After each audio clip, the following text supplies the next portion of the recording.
ಪಾಕಿಸ್ತಾನದ್ದು ಯಾವನಾದರೂ ಮಾಡಿದರೆ ಅವ್ರು ಬೆಂಬಲಿಸಿದ್ರೆ ಅವ್ರವ್ರಿಗೆ ಗುಂಡಿಟ್ಟು ಕೊಲ್ಲಿ, ಏನು ತಪ್ಪೇನಿಲ್ಲ.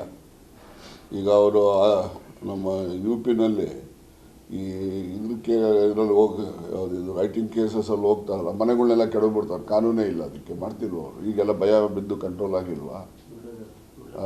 ಅದು ಮಾಡಲಿ. ನಾವು ಅದಕ್ಕೆಲ್ಲ ನೋಡಿ, ಮೊದಲು ಅಭಿವೃದ್ಧಿ ಆಗಬೇಕು ಅಂದರೆ ಸಮಾಜದಲ್ಲಿ ಶಾಂತಿ ನೆಮ್ಮದಿ ಇರಬೇಕು. ಶಾಂತಿ ನೆಮ್ಮದಿ ಇದ್ದರೆ ಎಲ್ಲರೂ ಕೂಡ ನೆಮ್ಮದಿಯಿಂದ ಬದುಕ್ತಾರೆ, ಹೆಂಗೋ ಜೀವನ ಮಾಡ್ಕೊಳ್ತಾರೆ. ಶಾಂತಿ ನೆಮ್ಮದಿ ಹಾಳಾದರೆ ಬರೀ ಮುಸಲ್ಮಾನರದೇ ಆಗುತ್ತೆ ಅಂತ ತಿಳ್ಕೊಬೇಡಿ, ಹಿಂದೂಗಳದ್ದು ಆಗ್ತದೆ. ಯಾರೆಲ್ಲ ದುಡಿದು ತಿನ್ನಬೇಕಲ್ಲ, ದುಡಿಯೋ ವರ್ಗ ಇದೆಯಲ್ಲ, ಅದು ಎಲ್ಲ ಧರ್ಮದಲ್ಲೂ ಇದ್ದಾರೆ. ಅವ್ರಿಗೆ ಅನಾನುಕೂಲ ಆಗೋದು.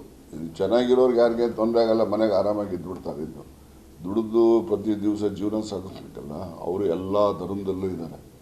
ಅವರೆಲ್ಲ ಧರ್ಮದಲ್ಲಿರ್ತಕ್ಕಂಥ ದುಡಿಯೋ ವರ್ಗಕ್ಕೆ ಅನಾನುಕೂಲ ಆಗ್ತದೆ, ಅದಾಗಬಾರ್ದು. ಆಯ್ತಪ್ಪ, ಹಿಡಿದು ಹಾಕಲಿ ಒಳಕ್ಕೆ. ನಮ್ಮಲ್ಲಿ ಇನ್ನೂ ಈ ಪೊಲೀಸ್ ಇದೆಯಲ್ಲ, ಇನ್ನೂ ಹೆಚ್ಚು ಪರಿಣಾಮಕಾರಿಯಾಗಿ ಕೆಲಸ ಮಾಡಬೇಕು ಅಂತ ನಾವು ನಿರೀಕ್ಷೆ ಮಾಡ್ತೀವಿ. ಗೊತ್ತಾಯ್ತಾ?